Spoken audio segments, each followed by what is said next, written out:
all of y'all consultants and do this. Even after as many shows as I've done, it's a little nerve-wracking. But what I'm going to do is I'm going to be flip-flopping in and out of show mode. I'm not going to do a whole show. I'm just right now going to do my show opening and kind of explain how I do my show. I do a station-style show for the most part, so I'm just going to explain how I lay that out. But first, I'm going to go into show mode and do my show opening.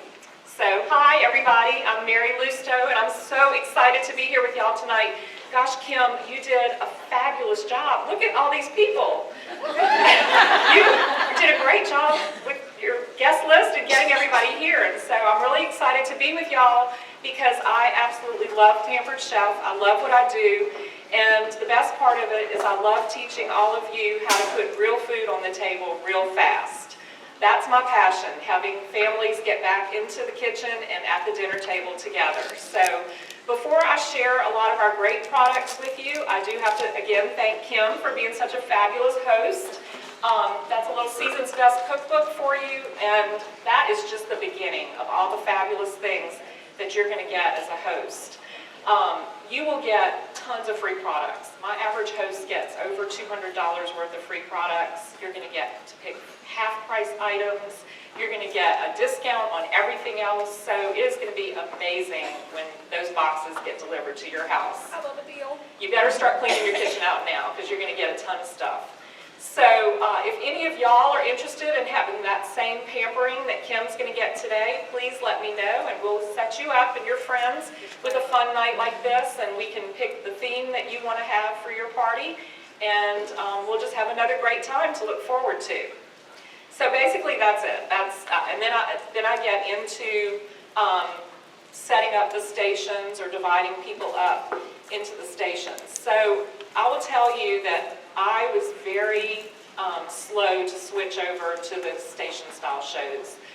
I'm an old dog, and I don't like new tricks, so I really fought that change. And I tried station-style or interactive shows is what they first called them about 5 years ago. I tried an interactive show maybe for a month or two, and I hated it, and I felt like my customers hated it. Some of them wouldn't get up and participate because they knew the old way and they liked just sitting there and watching, and so I gave it up.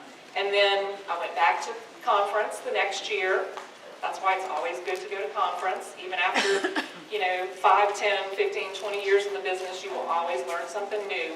But I went back to conference and they presented station-style shows, and they presented it a little bit differently than the original interactive concept. And I thought, okay, I think I can do this. I really do think I can do this. I can give up that control and, loosen up a little bit and let people have fun, and I'm going to try this again. And since then, pretty much I do station-style shows all the time now. The only exception to that would be if it's just a really huge crowd. Sometimes that's difficult. Or just, if the host specifically doesn't want that, but that very rarely happens. So just to give you a real quick snapshot of that, what I do is I pick my recipes. I don't give the host a whole lot of flexibility with that. I decide ahead of time what I want to offer, and I make sure that the things that I'm offering, usually it's always a main dish and a very quick, easy dessert. And I make sure that those recipes are featuring the double burner grill pan and a rock crock. Before it was the deep covered baker, and I have to say I don't really use that at my shows very much anymore because I'm focusing more on the rock crocks. But the deep covered baker would be a great one to throw in there as well. But I find a reason to use that double burner grill pan no matter what. I mean, even if the recipe doesn't call for anything using that, we can always grill chicken and add that to the recipe. So I think that is really important. If you don't have a grill pan or a double burner grill pan, get one, because you have to have it to sell it. They have to see it being used to sell it. So I really, that's just an absolute must. And you will get bookings from that too. It's a great bookings tool. So I set up at the most 3 stations. in the host kitchen. I bring a little table with me so that if I need to use that as another station, I can, but most of the time between an island and the kitchen counters, we can find space for three different stations. And I just divide the recipe up into the stations. You don't want to have too many steps in each little station, so 3 or 4 steps in a station. I always ask somebody to be the station leader and keep everybody on track with the recipe. So each station has a station leader and then 3 or 4 people at the station. My typical party has between 12 and 15 people at it, so that works really well with those numbers.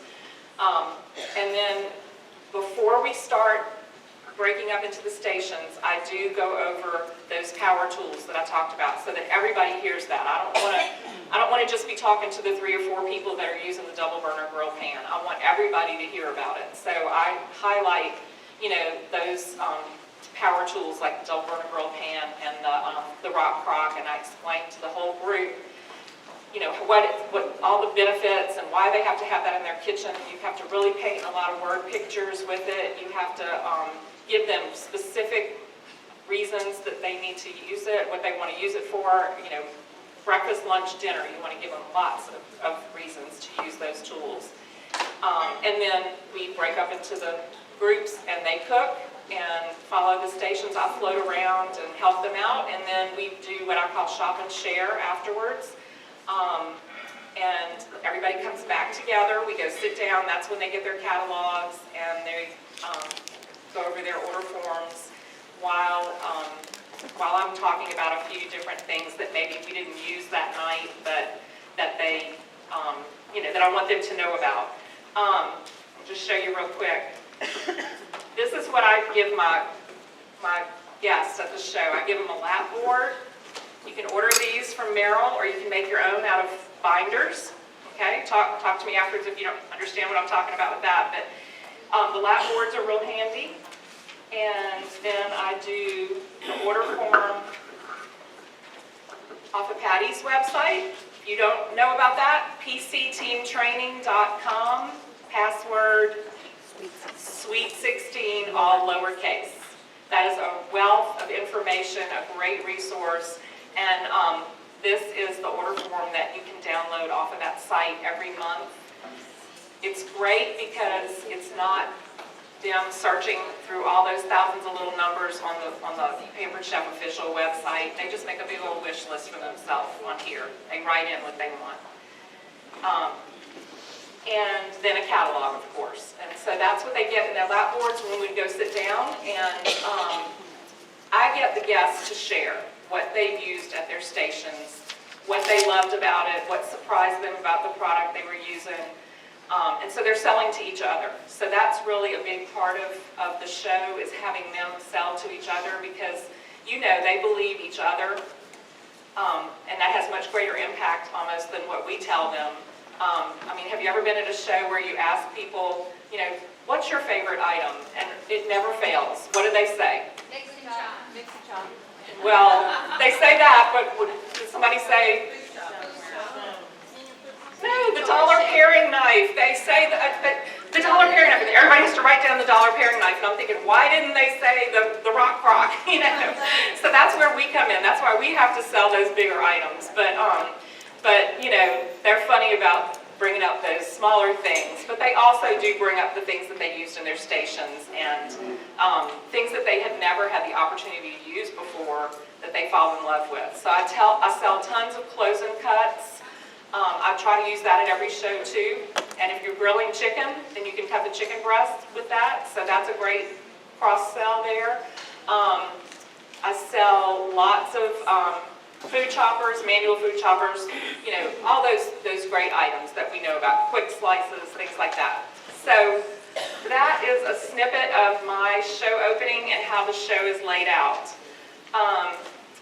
So I also know that right now in the show, I'm supposed to be delivering some booking seeds. Each show should generate 2 bookings, right? You want to walk away from each show with 2 bookings.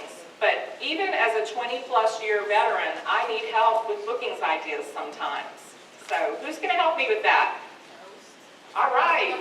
That's what we're here for. Okay, here y'all go. We're gonna give our attendees lots and lots of information and ideas on getting bookings at and outside of your shows.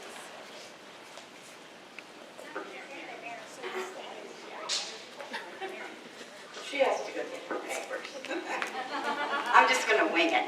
My very favorite thing to do. Wait, I'm sorry. Okay, what? Okay, yeah, y'all are doing this right now, but wait. I have to say something else. Okay, so I just thought of something else. With so much new technology these days, hosts have so many more options. I know that a great show experience includes these options, but I'm kind of old school and could use some pointers. Are y'all going to cover tech stuff too? It's not our time. Oh, Absolutely. I'm going to give a few tips on how the tech tools can really help you in your business. This is live, people.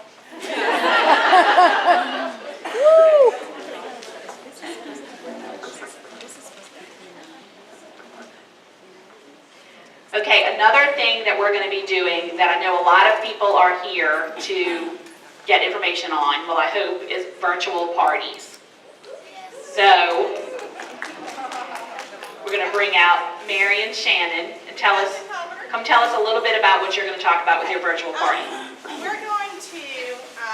We're going to show you, we only have 30 minutes to do it, so there's only so much we can do. So what we're going to do is we're going to show you where to find the information. I'm going to upload a step-by-step of what to do. And then we've been facing some issues, and so I'm going to address the issues. And then we were talking about maybe doing a call later so that we can continue on with any questions or whatever. But that's what we're going to do. And Shannon over here is actually going to give y'all a boom outline so that if it gets to where we can't use the outlines that are already on, I know y'all know what we're talking about, but we'll go over this when it's actually our turn. But she's going to help you to actually do your own outline because she's awesome like that. Okay, what about host coaching? That reminds me, part of a great show experience is working with a new host right at the party where you meet them. So I've got host coaching covered for y'all because what does great host coaching bring y'all? More shows, more money, more bookings, and a more successful business. Wow, a show really does have all these components of a new business, of our business. I'm sorry, I'm doing horrible. I have a script and I can't even read it. Okay, who's next?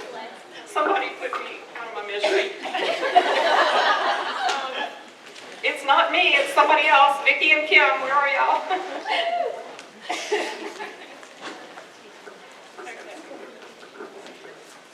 So we're going to talk about show experience. We're here to give ideas and share even more ways to make your shows fun and valuable. And the great thing about your show is each consultant can make it her own. So no two shows look alike. I'm so glad to have so much help today. I really need it. In fact, I think I might take a break and turn it over to them for a while. But before I go today, there's one last part of the show experience that I want to share, the informing and inviting others to be a part of our teams. Recruiting, we've got you covered for that. Denise and I will be taking care of helping you with some recruiting helps today. Perfect. So, Bobby and Denise, I'll see you back here in a little while. But for now, let's pick up where I left off and get some fabulous booking ideas. Katie and Melinda?